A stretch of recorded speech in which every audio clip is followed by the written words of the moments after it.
কাকে ধমকাচ্ছিস রে?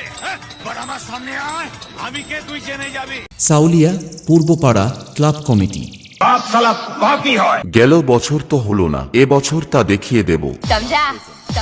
আগামী 7 ফেব্রুয়ারি সরস্বতী মায়ের বিসর্জন উপলক্ষে পুরো সাউলিয়া এলাকায় কম্পিটিশন করতে ও বিরোধী ক্লাবের ছেলেদের অকাত দেখাতে পূর্বপাড়ার ছেলেরা নিয়ে আসছে বাঁকুড়া থেকে ডেঞ্জার মিউজিক। দম থাকলে হারিয়ে দেখা। আরে তুই কেন? তোর বাবারা কোনোদিন আমাকে আটকাতে পারেনি, বুঝেছিস?